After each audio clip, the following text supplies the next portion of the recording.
The issue is over calling 911. With a landline phone, there's no secret where you're calling from. But that's not the case with a cell phone. Something to consider before you join the growing number of people going all wireless. Hanging up on your landline. It's happening more every day as people question the financial sense of paying for their home phone and cell phone. It was more convenient and I didn't want to pay double. It didn't make sense to have both. A new government report shows 1 out of every 4 families has now cut the cord on their landline phones. And it seems to be a generational thing. Among 25 to 29-year-olds, almost half have no landline. It's too expensive anyway. 911, what is your emergency?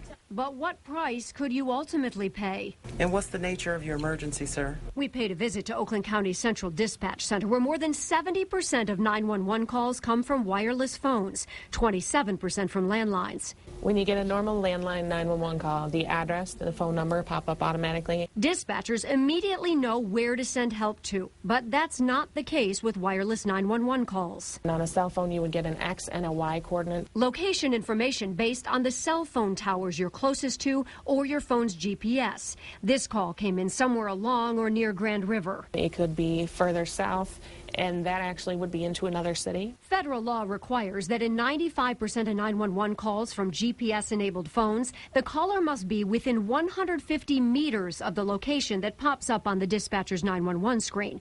The caller needs to be within 300 meters when their location is based on cell phone towers. Now, that may not sound far, but in a neighborhood or apartment complex, that can be hard to find you. You might be thinking, I don't see the problem. If I'm at home and I have an emergency, I know where I live and I'll tell the 911 operator. But what if it's a child calling 911? I'm at... And I'll go ask my mommy. Who can forget the 911 call in Detroit where a young girl was begging for help to come for her mother who had been shot, but the dispatcher didn't know her exact location. Mommy! Where are we at? Tell me, I got the police on the phone. Tell me!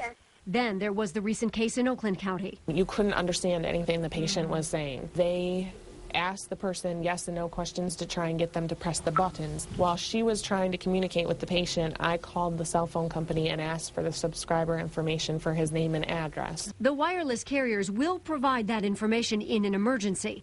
Thankfully, they got help to the man in time. There is a drawback to going wireless only when it comes to 911. There can be. If you're not able to speak, if you were having chest pain or difficulty breathing that you couldn't breathe, that you couldn't tell us the address, it's going to take us longer to get the address information. For some, it's a risk they're willing to take to save some money. For others, like Fred Meinberg, calling 911 simply isn't a factor. I've never made one in all the years I've been alive, so it's not a big concern for me. But if it's important for you to keep your landline in case you have an emergency, call the phone company. Ask them for their bare bones plan, the cheapest plan they've got, so you don't waste your money. I'm Joanne Purton, Channel 7 Action News. Back to you.